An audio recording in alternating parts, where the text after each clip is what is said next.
O Palmeiras ainda terá mais reforços nessa janela de transferências. Vídeo de hoje do canal do Nicola traz a resposta da presidente Leila Pereira sobre o tema. Bora falar sobre o Corinthians para contar quanto o Timão deve para cada um dos atletas só com direitos de imagem. Tem também nessa lista empresários. Carlo Ancelotti quebrou o silêncio e despistou sobre a possibilidade de treinar a seleção brasileira. Preciso te contar sobre a curiosa história do técnico do Maringá, o time que venceu o Flamengo nessa quinta-feira. Tem também as últimas do mercado, Botafogo com patrocinador novo. O Barcelona dizendo ou respondendo ao Atlético Mineiro em relação a um convite para inauguração da Arena MRV, além de uma série de outras novidades. Antes, deixa eu só me apresentar, Jorge Nicola, jornalista esportivo, e a missão por aqui é deixar você por dentro das últimas do mercado, bastidores, finanças e muito mais para não perder nada. Só apertar o botão vermelho de inscreva-se. Combinado? Bora contar que todo esse conteúdo é um oferecimento de Betano, a casa que patrocina de forma master o Fluminense e o Atlético Mineiro. E não sei se você sabe, nessa sexta-feira já tem início a Série B do Campeonato Brasileiro com Guarani e Avaí. Meu palpite é de que ambas as equipes marcam, e também com Ituano e Ceará. Jogo, para mim, com menos de 2,5 gols. E você, é bom de palpite? Conhece de futebol? Então pega agora mesmo o link que eu vou deixar no comentário fixo, já faça seu cadastro na Betano e vem se divertir comigo. Bora começar o vídeo com o tradicional giro de notícias. A primeira informação é sobre o Flamengo. Rodolfo Landim tem articulado nos bastidores para que possa ter seu mandato como presidente no Fla estendido de dezembro de 23 até dezembro de 24. Ele só não contava com uma carta feita nessa sexta-feira e assinada pelos ex-presidentes Márcio Braga, Eduardo Bandeira de Mello e Hélio Ferraz.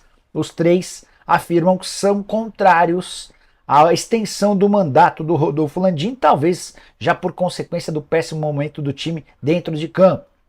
Bora falar sobre o volante Luan do São Paulo. Ele não foi inscrito no Campeonato Brasileiro, ficou de fora da viagem de estreia do São Paulo no Campeonato Brasileiro contra o Botafogo no Rio de Janeiro. O tricolor, que ainda aguarda por uma resposta do jogador na tentativa de renovar o contrato, pretende só utilizá-lo a partir do momento em que houver um acordo. Quero falar ainda sobre o Atlético Paranaense, que já vendeu mais de 27 mil ingressos para a partida da próxima terça-feira contra o Atlético Mineiro, primeiro jogo do Furacão em casa na Libertadores da América.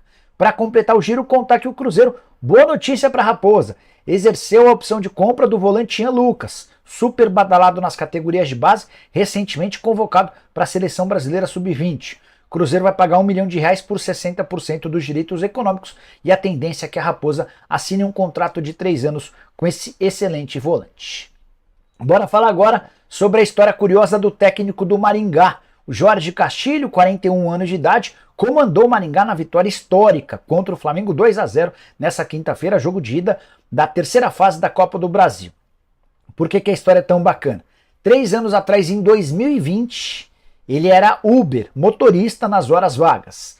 O time que ele participava havia subido da segunda para a primeira divisão estadual e ficou quase um semestre inteiro sem competições, para tentar se manter com dinheiro em caixa, para não faltar nada para a família e para poder ter grana para investir nos estudos ligados ao futebol. O Jorge acabou optando por trabalhar como motorista de aplicativo, fazendo uma graninha extra. Agora, completamente focado no futebol, ele conseguiu comandar a maior proeza da história do Maringá, time da Série D do Campeonato Brasileiro, a 4ª divisão, com folha salarial de R$400 mil por mês. Cheguei a contar para vocês no vídeo dessa manhã que um mês da folha salarial do Flamengo paga mais de 6 anos inteiros da folha do Maringá. Apesar disso, o clube paranaense fez 2-0 e joga no Maracanã daqui a 2 semanas, podendo perder por até 1 gol para passar a próxima fase da Copa do Brasil. Você acha que dá? Use o espaço para comentários e deixe seu palpite, beleza?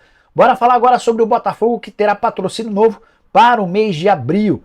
Botafogo anunciou há instantes um acordo com a Prime, que vai estampar sua marca na parte de trás da camisa, acima do número. Valores não foram revelados, de qualquer forma é mais um parceiro grande, importante, de olho e voltado à camisa do Botafogo. A estreia já acontece nesse sábado contra o São Paulo na abertura do Campeonato Brasileiro. Só mais uma sobre o Fogão. Matias Segovia, um dos reforços contratados para essa janela de transferências, foi registrado no boletim informativo diário e já está liberado para estrear. Meio atacante muito badalado em seu país e que chega com o aval de John Textor. Bora falar agora sobre o Palmeiras. Leila Pereira deu uma entrevista durante a apresentação de Richard Rios e Arthur. Jogadores que já estrearam pelo Palmeiras foram apresentados à torcida somente nessa sexta-feira. E o que mais chamou a atenção durante esse evento foi a participação da Leila falando sobre uma série de coisas. Ela voltou a cutucar o Flamengo, a declaração dela foi a seguinte, abre aspas, o Flamengo não pode atrapalhar a Libra. Se o Flamengo não está satisfeito, ele que saia e vá jogar na Europa.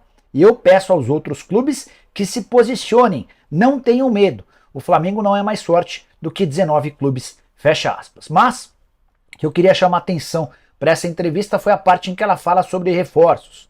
Perguntaram a ela se o Palmeiras ainda pretende contratar mais alguém até o dia 20 de abril, quando se encerra a primeira janela de inscrições no cenário futebolístico brasileiro.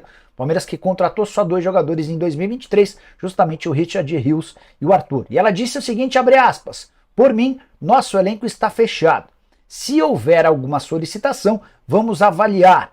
E ela completa, o Palmeiras sempre está de olho no mercado, mas não temos pressa para nenhuma outra contratação. Só para completar sobre o Verdão, contar que o volante Jailson não foi inscrito na Copa do Brasil durante a semana e no Campeonato Brasileiro. A alegação do Palmeiras durante a semana é de que a não inscrição na Copa do Brasil tinha a ver com problemas pessoais.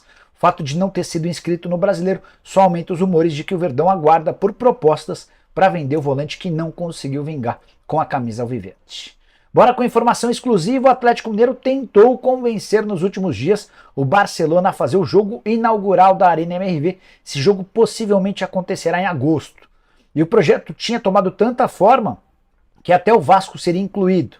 O Barcelona viria ao Brasil para fazer o jogo inaugural da Arena MRV e ainda passaria pelo Rio de Janeiro para um amistoso contra o Vasco no Maracanã, aumentando assim os ganhos do Barcelona e tornando a viagem mais viável. O Atlético aguardava uma resposta para os últimos dias, ela chegou e foi negativa. O Barça alega que no mês de agosto não vai conseguir interromper suas atividades com Liga dos Campeões, com o Campeonato Espanhol e outras competições para vir ao Brasil. Dessa maneira, o Galo volta a estaca zero em busca de um adversário de peso para fazer esse jogo de inauguração da nova Arena Atleticana. Só para completar, se o Barcelona fosse o convidado da vez, o Atlético tinha planos especiais em relação ao Ronaldinho Gaúcho, que já foi ídolo do torcedor do Galo e também do Barça, talvez até atuando em um tempo em cada time, alguma coisa nesse sentido. Como o Atlético não sabe exatamente a data em que poderá fazer esse jogo inaugural, o departamento de marketing tem encontrado enormes dificuldades para fechar essa agenda, especialmente por conta do mês também. Mês de agosto é super delicado e complicado. Só para fechar sobre o Atlético e a Arena MRV, nesse sábado acontece o segundo de vários eventos testes que estão sendo feitos com capacidades reduzidas de público. Desse sábado o evento será o nascimento do gramado, é quando a grama que já está plantada será pintada e as poucas pessoas convidadas terão direito a assistir isso e depois participar também de um show.